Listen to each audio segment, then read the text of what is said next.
amados irmãos, minhas amadas irmãs, que alegria estar aqui com você mais uma vez nessa palavra encarnada. Deus Mano Andrade, seminarista da Arquidiocese de Fortaleza e membro da Obra Homem há 16 anos por aí.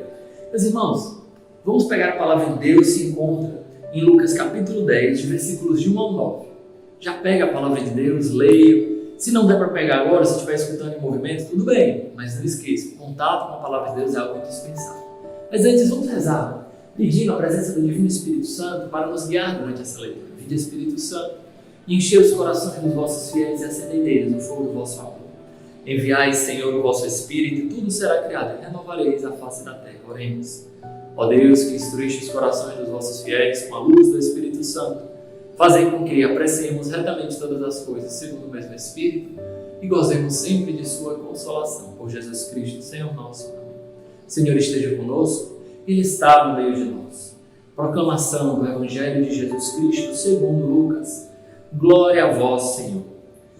Depois disso, o Senhor escolheu outros 72 e os enviou à sua frente, 2 a 2, a toda a cidade e lugar onde ele deveria ir.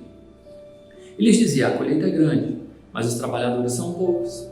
Portanto, peçam ao Senhor da colheita que envie trabalhadores para a sua colheita. Vão, eis que envio vocês como ovelhas no meio de lobos. Não levem nem bolsa, nem sacola, nem sandálias, e nem se demorem em cumprimentar ninguém pelo caminho.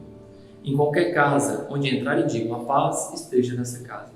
Se aí houver um amigo da paz, sobre ela repousará a paz do Senhor. Sobre ela repousará a paz de vocês.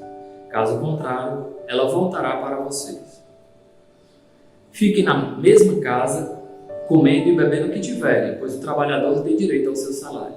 Não fiquem passando de casa em casa, e em qualquer cidade onde entrarem e forem recebidos, comam o que servirem a vocês. Porém, os doentes, que nela houver, ele diga: o reino de Deus está próximo de vocês. Palavra da salvação, glória a vós, Senhor. Meus irmãos, hoje é dia de São Lucas, e o Evangelho de Lucas fala sobre o mandato missionário dos discípulos, aqueles que foram enviados por Jesus. Interessante, vejam bem, Jesus escolheu os primeiros 12, que são os apóstolos, oficialmente aqueles que guiam a igreja e depois se tornam os bispos, vamos dizer assim, porque os apóstolos passam sua missão pela imposição de mão aos bispos. Então, ali há o começo da igreja missionária, da igreja institucional, um mandato que o próprio Cristo deu aos apóstolos e os apóstolos transmitiram aos bispos numa sucessão ininterrupta. Ou seja, que não tiveram interrupções até hoje. Todos os nossos bispos são ordenados por outros bispos, que foram ordenados por outros bispos, que foram ordenados por outros bispos, até chegar aos apóstolos. Vejamos, mas aqui fala que Jesus escolheu outros 72, que não eram os apóstolos, eram aqueles discípulos que seguiam Jesus. E vejam, Jesus enviou aos lugares onde ele mesmo deveria ir. É como se Jesus tivesse enviado seus mandatários. Mas não só um mandatário no sentido de que é alguém que leva um documento, mas esses discípulos, eles levam a presença do próprio Cristo. Em outra passagem, Jesus diz: olha, quem receber um profeta na qualidade de profeta, recebe quem enviou o profeta. E quem recebeu um daqueles que eu enviei, porque é meu discípulo, recebe a mim mesmo. Então, de certo modo, há uma presença de Jesus nesses discípulos. Os discípulos não levam a si mesmos, não levam a sua própria inteligência, eles levam a Jesus. Jesus diz: eu sou a luz do mundo. Em outra passagem, Jesus diz: vós sois a luz do mundo. Não é que os discípulos, os apóstolos, fossem por si mesmos a luz, mas transmitiam a luz de Jesus. Os apóstolos devem ir ao lugar onde o próprio Jesus vai. Essa é a nossa missão, meus irmãos. Quando nós vamos às periferias do mundo, quando nós vamos nos lugares mais tenebrosos que existem na nossa sociedade, entramos ali naqueles lugares onde os irmãos estão usando drogas, vamos às ruas, onde os irmãos estão perdidos, sofrendo, nós estamos levando uma luz que não é nossa. Nós estamos levando a graça de Deus, porque o próprio Jesus, se vivo fosse na sua carne, óbvio, Jesus está ressuscitado, vivo, mas se vivo fosse hoje, como se fosse há 2000 anos atrás, na sua carne humana, perecível, como foi a carne humana recebida de Jesus, recebida da Virgem Maria, Jesus vive na sua carne imortal, na sua carne ressuscitada. Mas se hoje ele tivesse nascido hoje, é ali que ele iria. Ele iria naquelas periferias, ele iria onde estão os abandonados. Nós, quando vamos aos lugares onde o próprio Cristo deveria ir. E ele começa falando: olha, a messe é grande, a colheita é grande, é muito trabalho. Então a primeira coisa que nós devemos fazer é rezar para que o Senhor envie mais trabalhadores. Às vezes nós ficamos disso, nossa, a gente, principalmente no conselho geral, no conselho executivo, nos setores, caramba, queremos chamar mais pessoas para servir, muita coisa para fazer, de fato. Mas aí não conta somente a nossa organização humana, a nossa capacidade de manejar os nossos recursos humanos. Nós não somos uma empresa. Antes de tudo, pedir ao Senhor da Messe que mande mais operários. É o Senhor quem suscita. A semente ela é lançada, mas ela brota por força da própria terra, isso não depende do homem. Nós devemos lançar as sementes, mas Senhor, envia mais trabalhadores. É o Senhor que envia esses trabalhadores e por isso precisamos rezar. Senhor, envia mais trabalhadores para a mesa. Originalmente, a igreja sempre viu nessa passagem uma oportunidade de uma oração vocacional. Rezar pelos padres, para os bispos, pelos religiosos, etc. Mas também podemos pensar em toda a messe leiga que existe, todos os trabalhos, apostolados, serviços na igreja. Rezemos para que o Senhor envie mais trabalhadores para a sua messe. Vejamos. E aí o Senhor começa falando, veja bem, eis que vos envio como ovelhas no meio de lobos. Nossa Senhora do céu, né?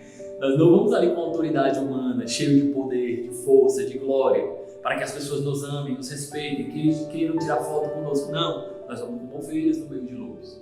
Pelo contrário, as pessoas podem nos criticar, as pessoas podem nos perseguir, as pessoas podem ir ao nosso encontro e de encontro à nossa mensagem, melhor dizendo, ou seja, podem se opor à nossa mensagem. Somos ali como ovelhas no meio de lobos. Mas confiemos, Senhor, que antes dessas ovelhinhas que somos nós, existe a mão do nosso pastor, que nos guia, que nos protege, que nos cuida. É Ele quem faz frutificar. De fato, meus irmãos, quando a gente olha para a igreja cristã, no começo, nos primeiros séculos, vejamos, os cristãos eram perseguidos, mortos de todos os lados, mas a mensagem do Evangelho se espalhava. Como é que pode isso? Eusébio, inclusive, dizia que o sangue dos mártires é semente de novos cristãos. Nós não estamos ali para levar uma mensagem que é nossa. A própria palavra de Deus, pela sua força inerente, aquilo que tem dentro da palavra de Deus, ela mesmo cresce, basta que ela seja anunciada. Não é os nossos méritos, as nossas capacidades, as nossas técnicas de evangelização, a nossa capacidade de ser engraçado, de falar bonito. Não, é a graça de Deus, é a palavra de Deus que por si mesmo, o seu dinamismo interior cresce e multiplica. Vamos como ovelhas no meio de lobos. Nós não podemos ali querer dominar, pelo contrário, devemos ir como servidores. E aí Jesus dá um conjunto de conselhos práticos para a gente não se demorar numa casa, não se demorar cumprimentando as pessoas, ou seja, perdendo tempo conversando amenidades. Não, o Evangelho ele é urgente, ele precisa ser anunciado. E aqui a gente atualizar para nós a urgência de evangelizar. Se nós atualizarmos para o nosso dia a dia, a gente não perder tempo. Se a gente olhar, por exemplo, para tantos membros da nossa obra que se consomem dia e noite, eles não perdem tempo em evangelizar. Olhemos para os membros da comunidade de vida, olhemos para o Conselho Geral, que não perdem tempo em amenidades. Eles querem evangelizar. Os nossos consagrados que tão belamente dão esse testemunho de vida. Em qualquer casa que entrarem, digam, a paz esteja convosco. Se ali tiver um amigo da paz, a paz vai repousar ali. Se não tiver, a paz retorna. Ou seja, você, como discípulo de Jesus, viverá sempre na paz. Numa paz interior. Porque ou você entra numa casa que acolhe a paz, ou se a casa não acolhe a paz, volta para você, você permanece em paz. Então, isso deve ser para nós um grande consolo, porque às vezes as pessoas não acolhem a paz, e isso às vezes pode tirar a paz do nosso coração. As pessoas não acolhem a palavra de Deus e a gente fica, mas fulano vai se perder, não sei o que. Calma, a semente tem um tempo para poder plantar. Nós somos chamados a lançar, ou a semente tem um tempo para poder brotar. Nós somos chamados a lançar. Pode ser que na nossa vez, que a gente está ali, aquela semente não cresceu, que pena. A gente não perde a esperança de que em outro momento sim, haverá outra oportunidade para aquela planta frutificar. Nós somos chamados a lançar só. Nós não podemos perder a paz se somos perseguidos, se somos caluniados, se falam mal de nós. Não podemos perder a paz se não vemos frutos no nosso serviço apostólico. A paz deve repousar sobre nós. E interessante, Jesus fala, olha, fica naquela mesma casa comendo e bebendo do que tiver, né? E não fique indo de casa em casa, né? É claro, a gente deve visitar o máximo de casas possíveis no sentido de evangelizar o máximo de pessoas, mas Jesus está falando, olha, tem uma simplicidade de coração. Se você está numa casa, como de tudo que ali nos deu. Primeira vez que eu fui em missão para a Redenção, a comunidade de Guaci, no alto da serra, né? A primeira coisa que o padre nos disse foi o seguinte, olha, nada de jejum. o que botarem para vocês comer, com o máximo que vocês puderem. Porque as pessoas têm gosto disso, de fato. A primeira casa que eu entrei tinha um banquete, muita comida. Aí eu me sentei, fiquei parado, né? E eu fiquei esperando a família se sentar também. Aí eles perguntaram, você não vai comer não? Eu disse, vocês não vão sentar não para comer? Não, a gente já jantou. Eu disse, isso aqui é só para mim? Era tanta comida que uns 10 deuses de mar comiam, tá entendendo? Então, aquela simplicidade de comer o que tiver, não ficar cheio de frescura, ah, não, mas eu não como isso, não como aquilo, não. Encarnar-se na vida das pessoas é também se alimentar do mesmo que elas se alimentam, entende? Então, como é forte, por exemplo, a gente chegar na praça, e isso foi uma das coisas que mais tocou meu coração no começo da minha caminhada, e a gente comer com os irmãos. A gente levava a sopa e não dava só a sopa para os irmãos, né? No sentido de que eu tenho, eu posso, eu dou, você não tem, você é pobre, você é miserável e eu vou lhe dar isso. Não, eu sou seu irmão, eu vou comer com você. Então, aquilo que você traz, você come.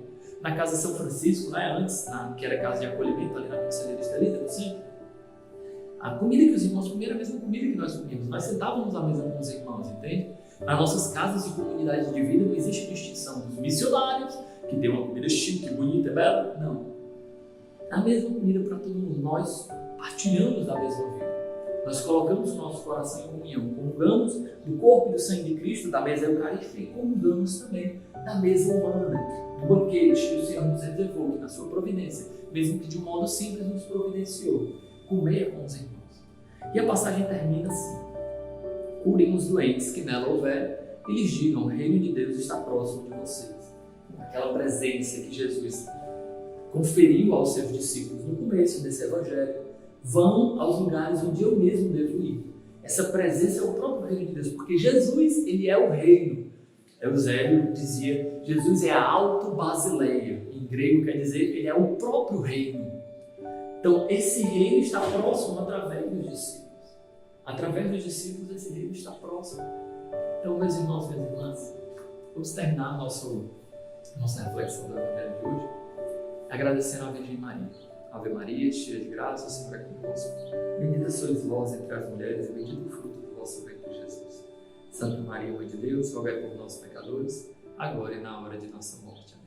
Um grande abraço, meus irmãos. Estamos reunidos em nome do Pai, do Filho e do Espírito Santo. Amém.